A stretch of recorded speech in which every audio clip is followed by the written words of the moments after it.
నైరుతి రుతుపవనాలు తెలంగాణలో పూర్తిగా వ్యాపించి ఛత్తీస్గఢ్, ఒడిశాలోని కొన్ని ప్రాంతాల్లోకి ప్రవేశించాయి. నిన్న ఏర్పడిన గాలి విచ్ఛిన్నత బలహీనపడింది. ఈ ప్రభావంతో రాష్ట్రంలో 3 రోజులు మోస్తరు వర్షాలు కురుస్తాయన్నారు అధికారులు. ఇవాళ ఒక్కరోజు భారీ వర్షాలు కురవచ్చని చెప్పారు. తూర్పు, దక్షిణ జిల్లాలకు ఎల్లో అలర్ట్ జారీ చేశారు. రేపటి నుంచి మోస్తరు వానలు పడతాయన్నారు. గంటకు 30 నుంచి 40 కిలోమీటర్ల వేగంతో ఈదురుగాలులు వీస్తాయన్నారు. వానల ప్రభావంతో రానున్న 3 రోజులు గరిష్ట ఉష్ణోగ్రతలు 5 నుంచి 7 డిగ్రీలు తక్కువ నమోదయ్యే అవకాశం ఉందన్న వాతావరణ శాఖ అధికారి శ్రీనివాస్తో కల్పన ఫేస్ టు ఫేస్.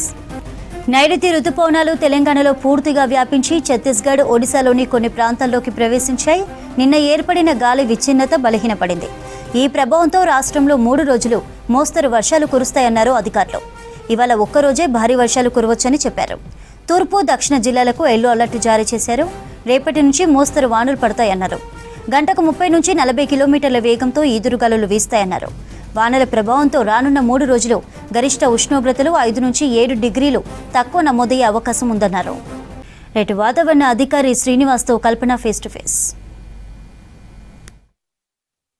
తెలంగాణ రాష్ట్ర వ్యాప్తంగా విస్తరించిన నైరుతి రుతుపవనాల కారణంగా రాష్ట్ర వ్యాప్తంగా విస్తారంగా వర్షాలు కురుస్తూ ఉన్నాయి. మేఘావృతమైన వాతావరణం కూడా కంటిన్యూ అవుతా ఉంది. ఇక నిన్న కూడా చూసాము, పలు జిల్లాల్లో భారీ వర్షాలు కూడా నమోదయ్యాయి. మరి ఈ రోజుకి సంబంధించి వాతావరణం ఏ విధంగా ఉండే అవకాశం ఉంది, వచ్చే 3-4 రోజుల పాటు వర్షాలు కురిసే అవకాశం ఉందా లేదా తెలుసుకుందాం. మనతో పాటు వాతావరణ శాఖ సీనియర్ అధికారి శ్రీనివాస్ గారు ఉన్నారు. ఒకసారి వారితో మాట్లాడదాం. చెప్పండి సార్, ప్రజెంట్ వెదర్కి సంబంధించిన అప్డేట్ ఏ విధంగా ఉంది, దాంతోపాటు ఎలాంటి ఫోర్కాస్ట్ ఇచ్చారు?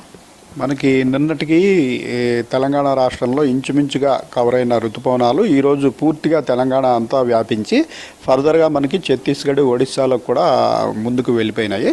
రాగల 2-3 రోజుల్లో ఇవి పరిస్థితులు అనుకూలంగా ఉండటం వల్ల బీహార్, వెస్ట్ బెంగాల్ రాష్ట్రాల్లో కూడా ప్రవేశించే అవకాశం ఉంది.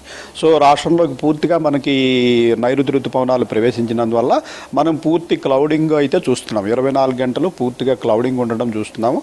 కొద్ది క్లౌడింగ్